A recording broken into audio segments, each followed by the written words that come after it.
Olá, sou o professor Ricardo Alencar e essa é a primeira aula sobre o curso de números complexos. Tá? Então, vamos ver a nossa motivação, porque eu acho interessante que a gente aprenda sobre números complexos. Primeiro, os números complexos eles têm grande influência em vários campos, tá? Eletromagnetismo, física quântica, equações algébricas, equações diferenciais que nos servem bastante para nossa vida. Só para a gente falar um pouco assim mais pormenorizado, né? A aplicação de números complexos em computadores quânticos é bem interessante porque vai proporcionar um grande avanço em relação à velocidade de processamento, o que vai diminuir drasticamente o tempo de alguns cálculos. Por exemplo, se você quiser fazer o cálculo de uma lista comparando pessoas e números telefônicos. No computador tradicional, apesar de hoje em dia ser muito rápido, ele vai buscar um a um, né? Vai buscar um a um relacionando o nome e, por exemplo, o número de telefone. Vamos imaginar uma lista lá de 150, 200 milhões de pessoas, que é mais ou menos o número de pessoas que vivem no Brasil.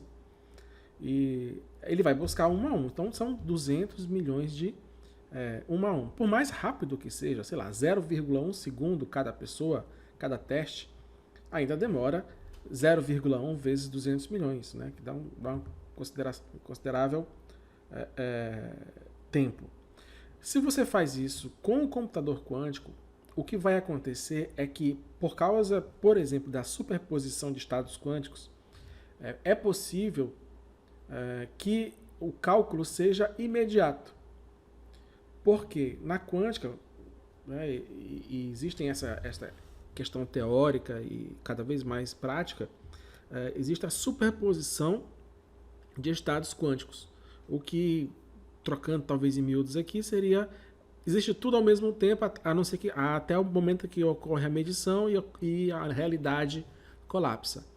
Mais ou menos com essa ideia seria o seguinte: faz o teste de todo mundo ao mesmo tempo, os 200 milhões ao mesmo tempo, e ao invés de demorar 200 milhões vezes 0,1 segundo, vai demorar apenas 0,1 segundo mexendo, fazendo o cálculo ao mesmo tempo com os 200 milhões. É uma coisa bem impressionante. Então, é a possibilidade, bora ver se isso vai ser possível, se cada vez mais a gente vai ter isso, tá?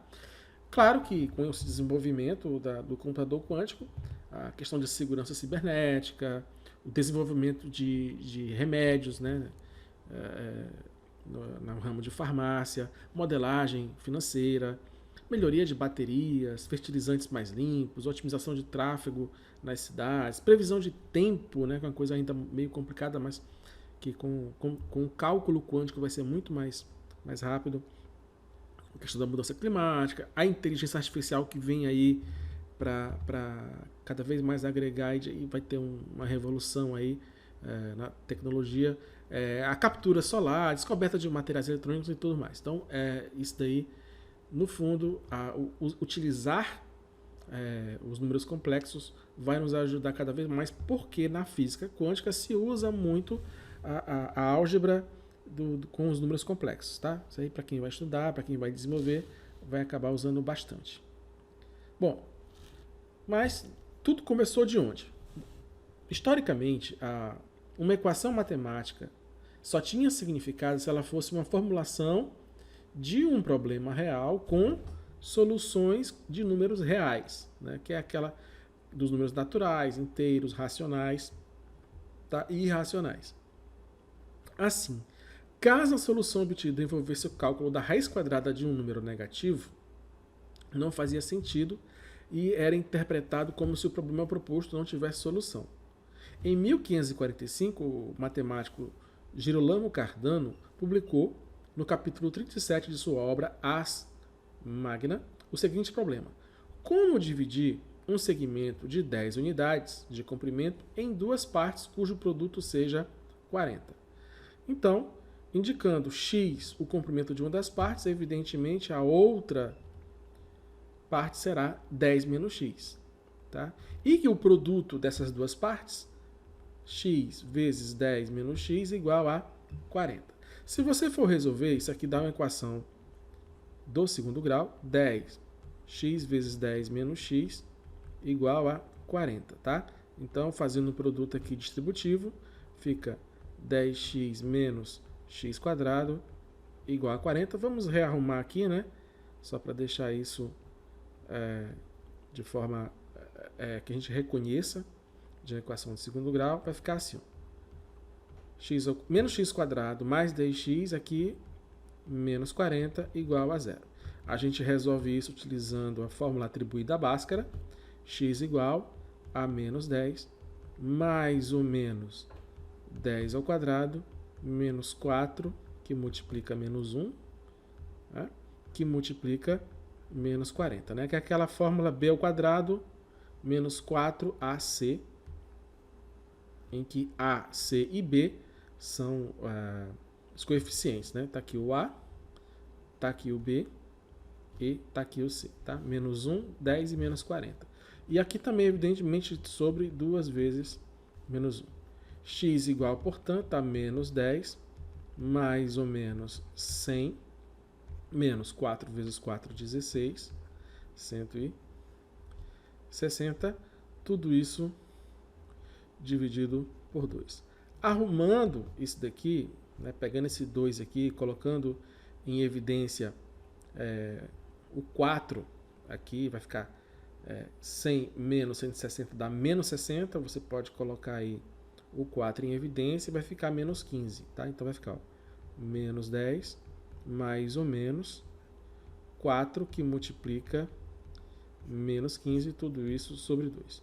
Dá para colocar o 4 em evidência aqui, vai ficar 2, tá? Vai aqui para fora 2, fica menos 10 mais ou menos 2, raiz de menos 15, tá? Arrumando isso, então x vai ficar igual, dividindo todo mundo por 2, menos 5, mais ou menos, menos 15, tá? Você pode achar assim, ou você pode achar 5 menos mais raiz de menos 15. A solução também aqui é possível, tá bom? Tá? Só para arrumar aqui. Então, essas duas soluções, o que nos interessa aqui é esse menos 15. E aí fica um negócio estranho. Poxa, mas isso, como é que a gente vai resolver isso? Para desenvolver este tipo de solução, naquele tempo apenas algo que não era real, algo imaginário, se pensou no número imaginário. Bom, e aí nós temos os números complexos.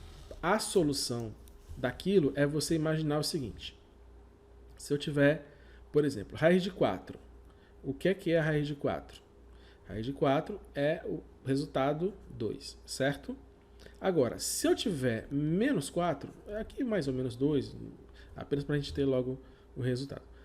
Se eu tiver aqui o menos 4 aqui, não dá, né? Mas se eu fizer assim, ó, colocar o 4 que multiplica menos 1, aí eu posso tirar a raiz de 4 separado, dá 2, e sobra apenas raiz de menos 1. Pois bem, esse raiz de menos 1 se atribuiu a ele o número imaginário, né? E chamou de i.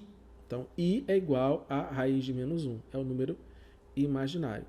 E foram estudar esse novo conjunto que nascia, né? O conjunto dos números complexos. E se notou algumas coisas interessantes, também se relacionou esses números complexos com a questão dos números em pares, né? Pares ordenados, e se utilizou de lá e desenvolvimento 3 propriedades: a propriedade da igualdade, a propriedade da adição e a propriedade da multiplicação. De tal forma o seguinte: se eu tiver um número imaginário, eu vou chamar, é muito comum chamar esse número imaginário de z, tá? Esse número imaginário, ele pode ser representado assim, ó: a mais ib, tá? Então, ou ab. Ele também pode ser visto, né, chamar um outro número aqui, ó, c mais id, tá bom? Ou cd. E aí perceberam o seguinte, que a propriedade da igualdade só existiria de tal forma se uma parte aqui que não está com o número imaginário fosse igual e a parte, né, que está com o número imaginário fosse igual. De outra forma, AB igual a CD se A igual a C, né? A igual a C e B igual a D, tá bom? A adição só dá para somar as partes AC, a parte que a gente chama parte real, e B e D, a parte imaginária. Então, AB mais CD vai ser A mais C e B mais D, tá bom? E a multiplicação. Você multiplica, aí, como tem a questão da multiplicação distributiva, aí você vai multiplicar A vezes C e A vezes ID e multiplicar IB vezes C e IB vezes D. De tal forma que você vai encontrar um resultado desse jeito aqui, ó, AC menos BD e AD menos BC. Tá? Mais na frente eu vou mostrar isso pormenorizadamente, mas eu só queria que você entendesse que existem essas propriedades. Tá? É um conjunto que guarda essas propriedades. Tá bom? A demonstração fica mais para frente, mas que você tenha essas três propriedades, da igualdade, da adição e da multiplicação. Tá? A igualdade se suas partes chamadas reais são iguais, e as suas partes chamadas imaginárias são iguais. A adição, você adiciona apenas as partes reais com as partes reais e as partes imaginárias com as partes imaginárias. E a multiplicação de dois números complexos gera esse valor aqui, gera esse resultado aqui, tá? AC menos BD e AD mais BC, lembrando que A e C seria a parte real inicial e BD a parte imaginária inicialmente, mas depois se modifica, tá bom? Então esse número Z, né, esse número complexo Z, né, que pode ser igual a B, ele pode ser representado assim, ó, tá bom? Em que A e B são coeficientes, podemos chamar de coeficientes reais. E do número complexo, isso aqui é a parte real deste número complexo e esta aqui é a parte imaginária deste número complexo. Mas de tal forma que se o A for igual a zero, só vai existir a parte imaginária. E se o B for igual a zero, só vai existir a parte real. Qual é a consequência disso? É que todo número real está contido, né, no conjunto, todo o conjunto dos reais está contido no conjunto dos números complexos. É um conjunto ainda que abarca mais ainda os outros números. E aí fica desse jeito aqui.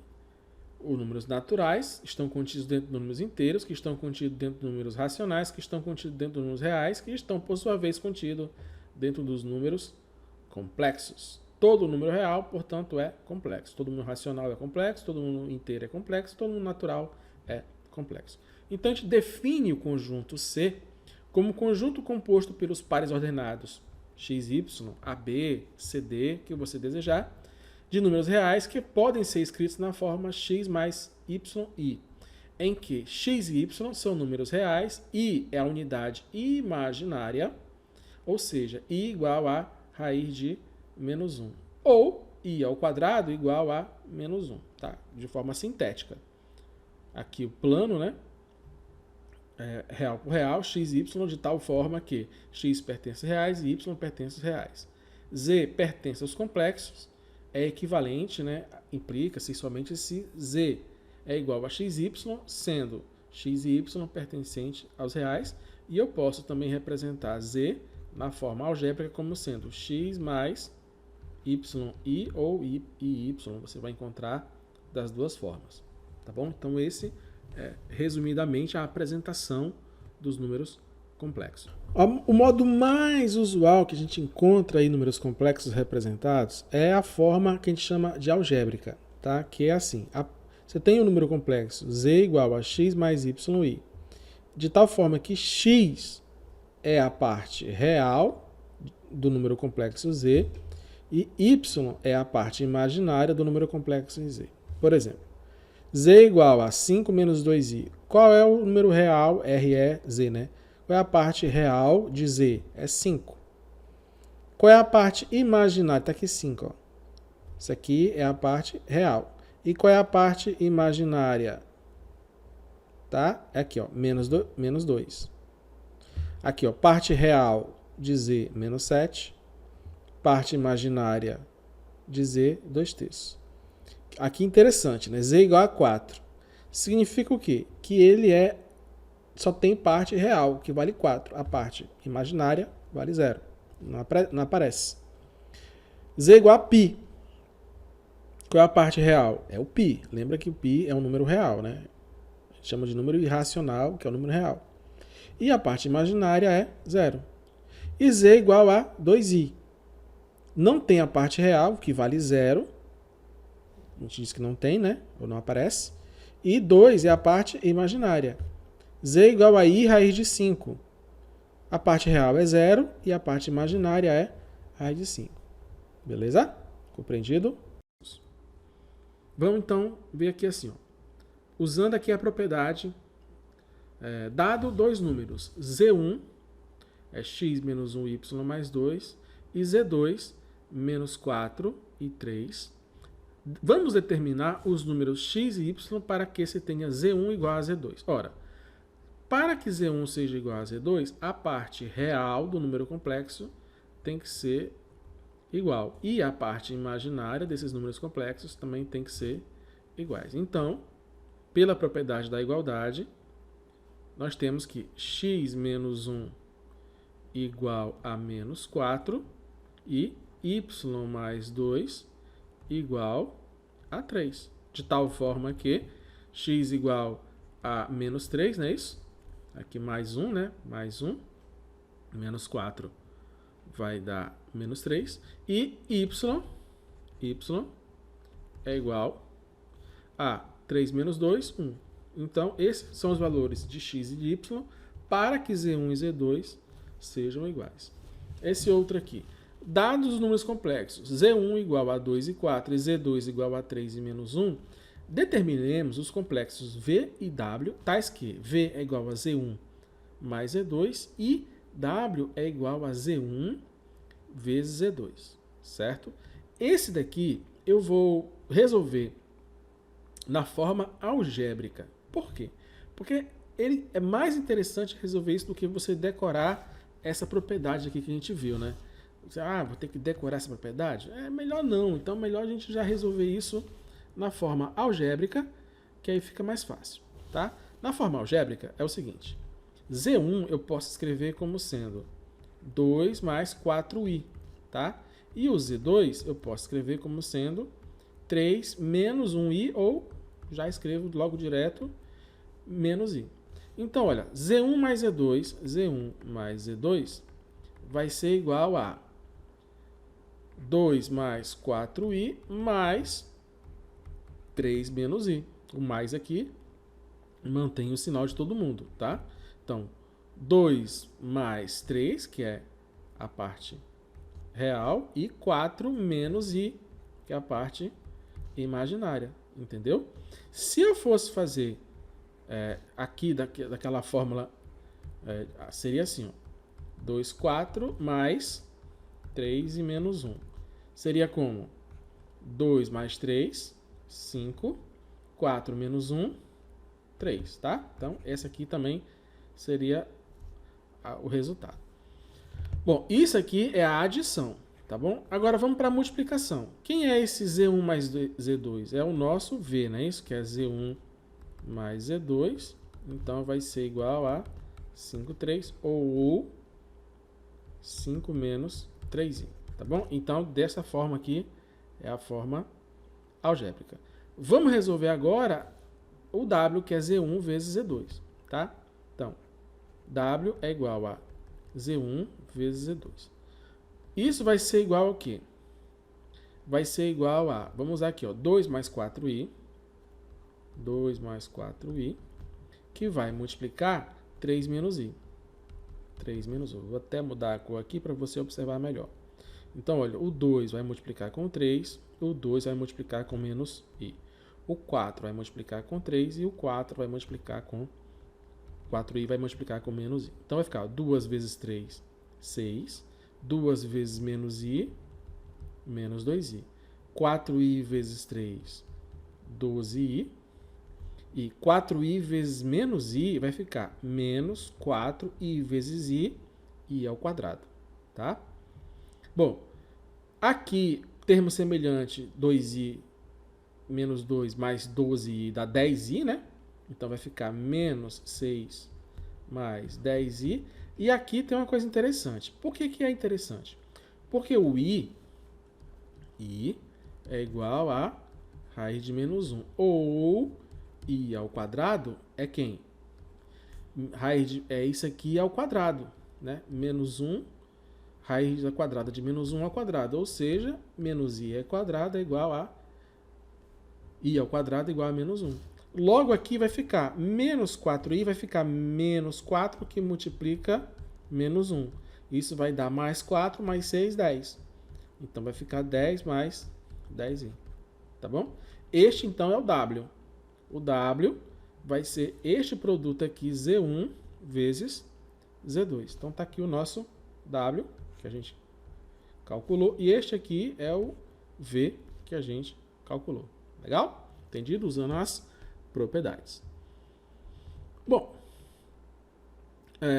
vou terminar a aula por aqui, que ela é uma introdução, e deixo esse desafio para você resolver. Dados os números Z1 igual a 1 e 2 e Z2 igual a 3 e 4, em cada caso, vamos determinar o número complexo Z, que satisfaz a seguinte condição. Z2 mais Z igual a Z1. Está aqui o Z1, está aqui o Z2. Esse Z aqui eu posso chamar aqui de XY, AB, você escolhe, tá? Eu vou colocar aqui XY, tá bom? Então você vai, se quiser transformar na forma algébrica, já transforma. Se quiser deixar na forma de par ordenado, você deixa, tá bom? Resolve de qualquer jeito aí.